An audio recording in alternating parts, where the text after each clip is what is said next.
తాకట్లో ఉన్న బంగారాన్ని విడిపించి ఆ రోజున మార్కెట్ ధర కట్టి మిగిలిన డబ్బును మీకు అందిస్తుంది కొమ్మూరి గోల్డ్.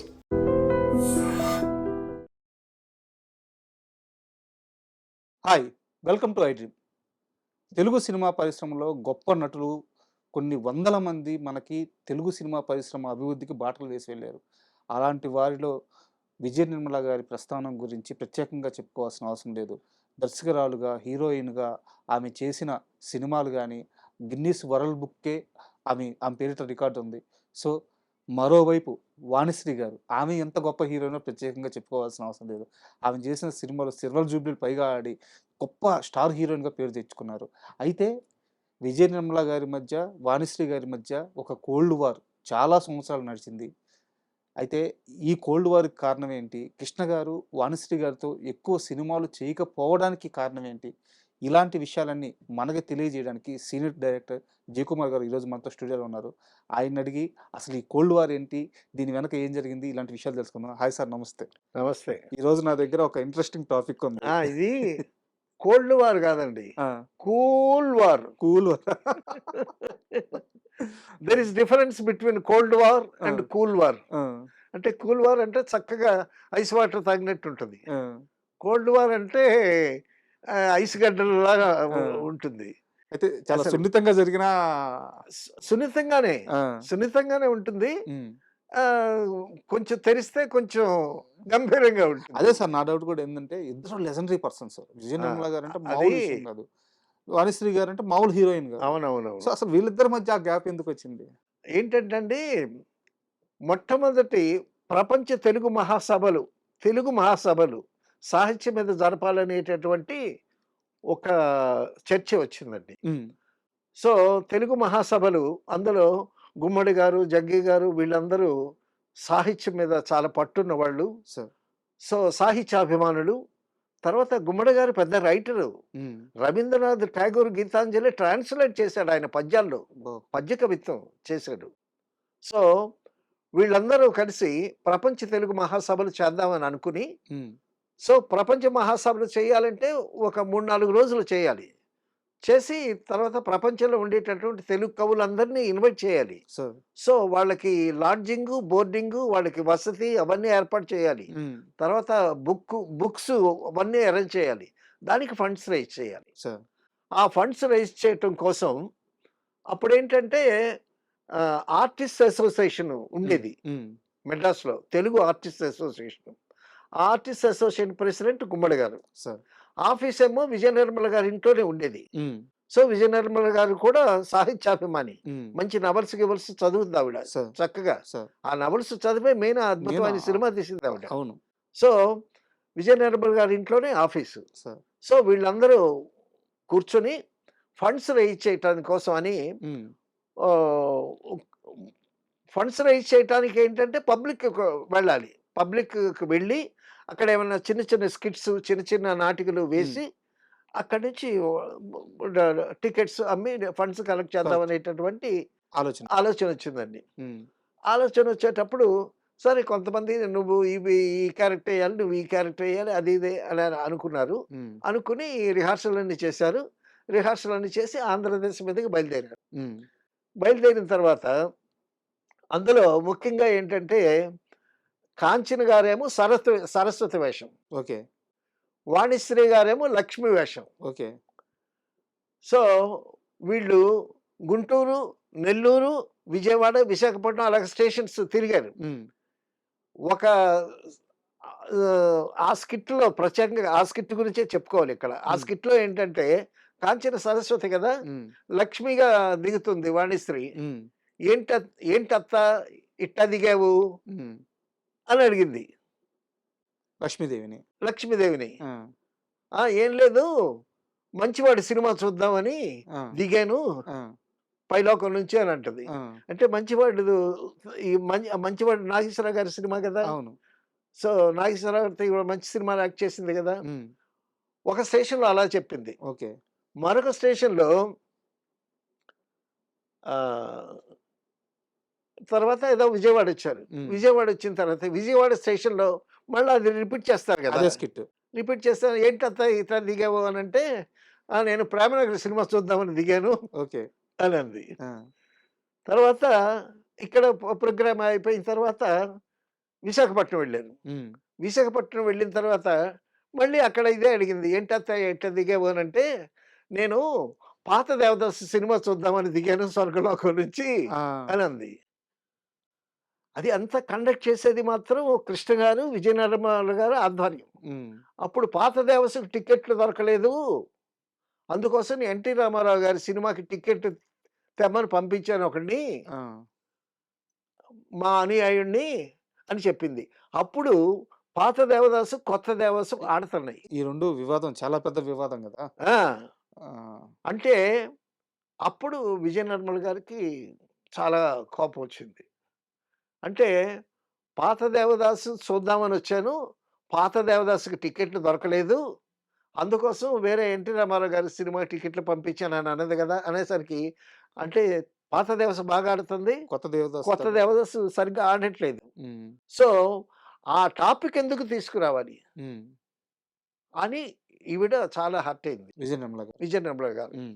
సో, టూర్ అంతా అయిపోయిందండి. హ్మ్. టూర్ అంతా అయిపోయిన తర్వాత మద్రాసు వెళ్లారు. సార్. డైరెక్టర్స్ యూనియన్ ఈవిడ ఇంట్లోనే కదా ఆఫీసు. అవును. అప్పుడు అందరిని పిలిపించి ఆవిడ మాట్లాడింది. సో, ఆడియన్స్‌ని ఎంటర్‌టైన్ చేయటానికి ఏదో మంచివాడు సినిమా చూడ్డానికొచ్చాను, 'ప్రేమనగర్' చూడ్డానికొచ్చాను. It's okay.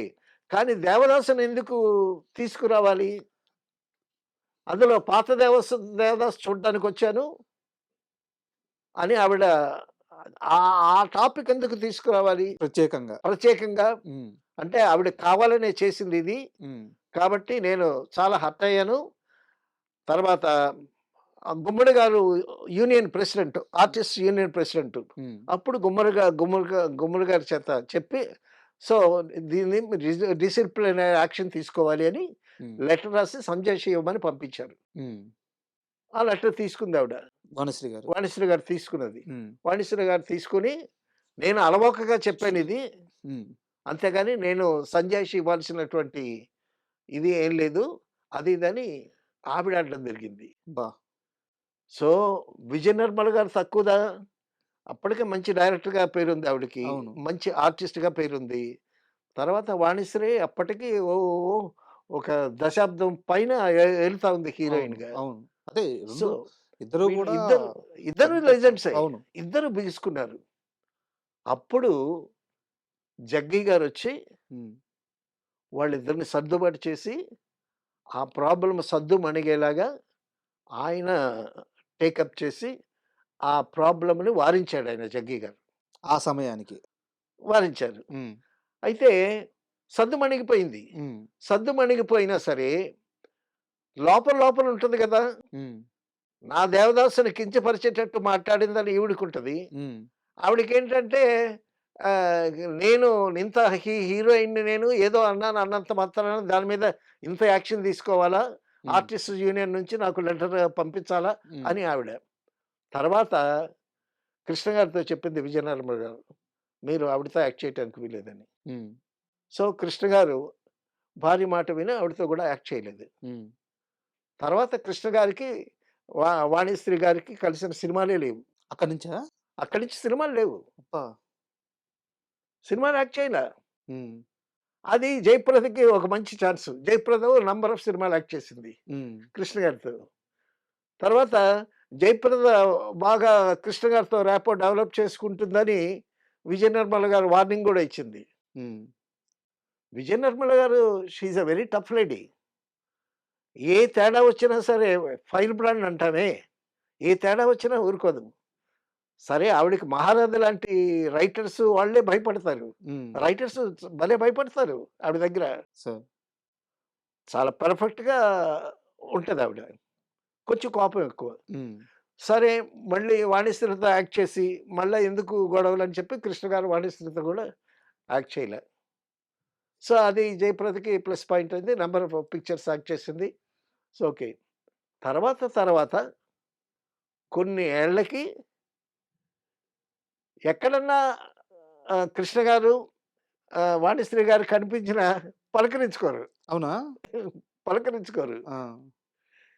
కృష్ణ గారు పని. ఎంతసేపు 3 షిఫ్టులు పని చేయడమే తప్పిస్తే, హ్మ్. ఇంక వేరే పట్టించుకునేవాడు కాదాయన. సార్. ఆయన అంత బిజీగా ఉండేవాడు. సో, ఎక్కడైనా కనిపించినా సరే పలకరించుకునేవాళ్ళు కాదు. చాలా నాళ్ళకి కృష్ణ గారు వాణిశ్రీకి ఫోన్ చేసి, ఒక మంచి రీమేక్ ఫిల్మ్ కోసం, అందులో ఒక మంచి క్యారెక్టర్ ఉంది. హ్మ్. నేను నేను హీరోగా చేస్తున్నాను. నువ్వు నా మదర్‌గా క్యారెక్టర్ చేస్తే మాత్రం చాలా బావుంటుంది అని ఈయన ఫోన్ చేసాడు ఆవిడకి. హ్మ్. సో, కృష్ణ గారు ఆ మనస్పర్ధ కూడా మర్చిపోయాడాయన. హ్మ్. అది మనసులో ఉంటే ఎందుకు ఫోన్ చేస్తాడు? ఆయన పని కోసం. ఆ! ఆ! సో, ఆయన ఫోన్ చేసాడు. హ్మ్. ఫోన్ చేస్తే, "నేనా? మీకు మదర్‌గా వెయ్యాలా? హ్మ్. ఆ క్యాసెట్ పంపించండి చూస్తాను" హ్మ్. అని ఏదో అంది. తర్వాత ఆ మదర్ వేషం కూడా ఆవిడ వేసినట్టు లేదు. వేసినట్లేరు. హ్మ్. సో, మొత్తానికి విజయ నిర్మల్ గారు, వాణిశ్రీ గారు ఆ విధంగా ఒక కూల్ వార్ అట అబ్బో! జరిగిందనమాట. మీరు కూల్ వార్ అంటున్నారు గానీ, ఇది కోల్డ్ వారే. అయితే ఆ! విజయ నిర్మల గారి గురించి ప్రత్యేకంగా మాట్లాడుకోవాలి సార్. విజయ నిర్మల గారి గురించి, దాంతో పాటు కృష్ణ గారి పైన ఆమెకుండే అభిమానం, ప్రేమ గురించి. తర్వాతండి షూటింగ్ అయిపోయిన తర్వాత సాయంకాలం పద్మాలయలో కూర్చుంటాడు. కూర్చొని బ్రదర్స్‌తో వాళ్ళతో సరదాగా కబుర్లు చెప్పుకుంటాడు. తర్వాత ఇందాక ఎవరన్నారు, అక్కడ 2 బజ్జీలు తింటాడంట హ్మ్. కృష్ణ గారు. హ్మ్. ఇంటికొచ్చిన తర్వాత 2 పెగ్గలేసుకుంటాడు కృష్ణ గారు. 2 పెగ్గలే. హ్మ్. అంతకన్నా ఎక్కువ వేసుకోవటం జీడిపప్పులు అవి ఇవి పెట్టింది విజయ నిర్మల గారు. హ్మ్. సో, ఆ పప్పులు తిని ఆ 2 పెగ్గలే వేసుకొని చక్కగా భోజనం వడ్డించి ఆవిడ చాలా చక్కగా వంట చేస్తదావిడ. హ్మ్. చాలా రుచిగా వంట చేస్తదంట. సో, చక్కగా భోంచేసి నిద్రపోయి మళ్ళా ఉదయం షూటింగ్‌కి వెళ్ళటం. హ్మ్. తర్వాతండి విజయ నిర్మల, కృష్ణ గారు వాళ్ళు జంట అయిన తర్వాత ఆ బిగినింగ్‌లో ఏదో అనిపించినా కూడా తర్వాత ఇండస్ట్రీలో చాలా ఆదర్శమైనటువంటి దంపతుల్లాగా వాళ్ళ జీవనం సాగించారు. తర్వాత కృష్ణ గారి ఒడిదుడుకుల్లో కూడా హ్మ్. ఆవిడ ఆయన క్షేమ సమాచారాలు చూడటం, ఆయన ఆరోగ్యం చూడటం, ఆయన ఏదన్నా ఆర్థికంగా ఇబ్బందులు పడ్డా గూడా ఒడిదుడుకుల్లో గూడా ఈవిడ సపోర్ట్ ఇవ్వటం. సో, ఆ విధంగా వాళ్ళిద్దరూ చాలా చక్కగా, చాలా అన్యోన్యంగా జీవనం సాగించినటువంటి జంటగా తెలుగు ఇండస్ట్రీలో చెప్పుకోవచ్చు. అది ఇప్పుడు మీ మాటల్లో గూడా సార్, హ్మ్. ఆమె కృష్ణ గారి మీద ఆమె ప్రేమ కనిపిస్తుంది. అలా అంత గొప్ప ప్రేమ పెట్టుకున్న అర్ధాంగి హ్మ్. 'దేవదాస్' సినిమాని ఒక స్టార్ హీరోయిన్ అంటే ఆమె ఎలా తట్టుకుంటది? అవునవును. ఆమె తీసుకోలేదు గదా! అంతే. అందుకని ఆమె అంత సీరియస్ అయిపోతుంది. తర్వాతండి ఇది ఈ దేవద ఇది ఇది 'దేవదాసు' పాత 'దేవదాసు' రిలీజ్ అవుద్దని ఎక్స్‌పెక్ట్ చేయలేదు వీళ్ళు. హ్మ్. టెక్నికల్‌గా చాలా బాగా చేశారు 'దేవదాసు' సినిమా. కొత్త 'దేవదాస్‌ని'. కొత్త 'దేవదాసుని' చాలా బాగా చేశారు. హ్మ్. But it is not a flop. ఒక మాదిరిగా ఆడింది. టెక్నికల్‌గా కూడా చాలా బాగా తీశారు. 'వీఎస్ఆర్ స్వామి' హ్మ్. ఫోటోగ్రఫీ హ్మ్. చాలా బాగా తీశాడాయన. సో, ఇది రిలీజ్ చేస్తున్నారని తెలిసి అప్పుడు నాగేశ్వరరావు గారు అమెరికాలో ఉన్నారు. హ్మ్. అమెరికాలో ఉంటే ఈ ఇన్ఫర్మేషన్ ఆయనకెళ్ళింది. అప్పుడు ఆ సినిమా రిలీజ్ చేయించాడాయన. రిలీజ్ చేపిచ్చారు. ఎందుకంటే పాత 'దేవదాసు' మద్రాసులో కూడానండి అక్కడ బారుల్లో ఆహ్, రోడ్డు పక్కన తాగి ఉంటారు గదా! హ్మ్. వాళ్ళు 'దేవదాసులో' పాట ఒకటి పాడేవాళ్ళండి. 'జగమే మాయ బ్రతుకే మాయ' అని. అంత పాపులర్. హ్మ్. తమిళియన్స్ కూడా తెలుగు పాటలు పాడేవాళ్ళు. సరే. సో, అంత పాపులర్ సినిమా. ఆ సినిమా రిలీజ్ చేయించారు. ఆ సినిమా రిలీజ్ చేసేసరికి కాంపిటీషన్ ఒస్తుంది. ఖచ్చితంగా. నాగేశ్వరరావు గారు యాక్టింగు బాగా జీర్ణమైపోయింది హ్మ్. తెలుగు ఆడియన్స్‌లో. ఇప్పుడు ఇది కొత్తగా వచ్చినటువంటి 'దేవదాసు.' దిలీప్ కుమార్ ఒక మాట అన్నాడు. దిలీప్ కుమార్ హిందీలో యాక్ట్ ఆ! చేశాడు. సరే. యాక్ట్ చేశాడు. ఒక మాదిరిగా ఆడింది. ఆయనేమన్నాడో తెలుసా? తెలుగు 'దేవదాసు' నాగేశ్వరరావు గారు యాక్ట్ చేసినటువంటి తెలుగు 'దేవదాసు' గాని నేను చూసి ఉంటే, హ్మ్. నేను హిందీలో ఆ వేషం చేసేవాడిని కాదన్నాడు దిలీప్ కుమార్. బా సో, అటువంటి క్రెడిట్స్ ఉన్నాయి మరి. ఆ పాత 'దేవదాస్‌కి'. పాత 'దేవదాసు'కి. ఆ! మరి అంత క్రెడిట్స్ ఉండేటటువంటి సినిమా మీద పోటీగా 'దేవదాసు' తీద్దామనేటటువంటి ఆలోచన రావటం, అది విజయ నిర్మల గారి సాహసమా? కృష్ణ గారి సాహసమా? మెచ్చుకోవాలి. సార్ వీళ్ళు అసలు సాహసానికి పెట్టింది పేరు కదా నిజంగా. ఆ! అంటే ఆ ప్రయత్నం విజయం రావచ్చు, విజయం రాకపోవచ్చు, అవును. ఏదైనా గానివ్వండి, అవును. జీవితం అంతా సాహసం చేస్తూనే ఆయన ఎదిగాడు గదా! అవునవును. ఆయనవన్నీ డాషింగ్, డేరింగ్. అయితే సో అందరూ గొప్ప నటులు. అందరూ ఆహ్, గొప్పవాళ్ళు. ఆ! అయితే అయితే ఏవండీ గురజాడ అప్పారావు గారు అన్నాడు. "పూను స్పర్ధను విద్యనందే వైరములు వాణిజ్యమందే" అన్నాడు. సార్ పూను స్పర్ధను విద్యలందే. కాంపిటీటివ్ స్పిరిట్ ఎడ్యుకేషన్‌లోనే కాంపిటీటివ్ స్పిరిట్ ఉండాలి. హ్మ్. సో, అది మళ్ళా తీయకూడదని ఏముంది? హ్మ్. మరి 'దేవదాసు' ఆహ్, 11 సార్లు తీశారు. అబ్బా! అన్ని లాంగ్వేజెస్‌లో. హ్మ్. అది నాగేశ్వరరావు గారి 'దేవదాసే' నంబర్ 1 అని అంటారు. హ్మ్. అవన్నీ చూసినోళ్ళు. సార్ సో, అటువంటి సినిమాని మళ్ళా ఆ సబ్జెక్ట్‌ని మనం ఎందుకు చేయకూడదు అనేటటువంటి ఆలోచన వాడికొచ్చింది. చాలా బాగా తీశారు. Success and failure they are not in our hands. కొన్ని లక్షల మంది ప్రజలు నిర్ణయించాల్సినటువంటి ఇప్పుడు ఆడినవన్నీ గొప్ప సినిమాలు గాదు. ఆడనివన్నీ చెత్త సినిమాలు కాదు. సార్ ఒక్కొక్కసారి మంచి సినిమాలు కూడా ఫెయిల్ అవుతాయి. రకరకాల కారణాలయి ఉండొచ్చు. రకరకాల కారణాలు.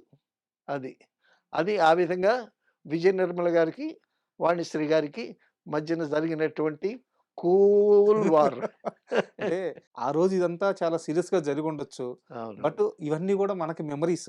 డెఫినిట్‌గా. ఎందుకంటే ఆ లెజెండరీ పర్సన్స్ వాళ్ళ అవును. జీవితంలో జరిగిన చిన్న చిన్న ఇన్సిడెంట్స్ మనం ఏదో గొప్పగా మాట్లాడుకుంటున్నాం కాబట్టి this is a history of history. Films. Correct sir. సినిమాలు అదే. ప్రేమించే వాళ్ళందరికీ ఇలాంటి విషయాలు చాలా ఆసక్తిగా ఉంటాయి. అవునవును. గొప్ప విషయాలను మాతో షేర్ చేసుకుంటున్నారు. Thank you okay. Sir. Thank you. And for more videos, Please subscribe to iDream channel. Subscribe to iDream Media. Please subscribe to iDream. Please subscribe to iDream. Please subscribe iDream. And please subscribe to iDream. For more videos, subscribe to iDream. please like, share, and subscribe to the channel. Congratulations, iDream. Subscribe to iDream. Subscribe to iDream. So, subscribe to iDream Media. iDream ki iDream team అందరికి huge congratulations. Please subscribe iDream Media. Please subscribe to iDream. Subscribe iDream. Please subscribe to iDream. iDream అంటే నా కళల ఛానల్ను subscribe చేసుకున్న నోరు తిరుగుతలేదు. మీరైతే గంట గుర్తు కొట్టండి. For more such videos, please subscribe to iDream.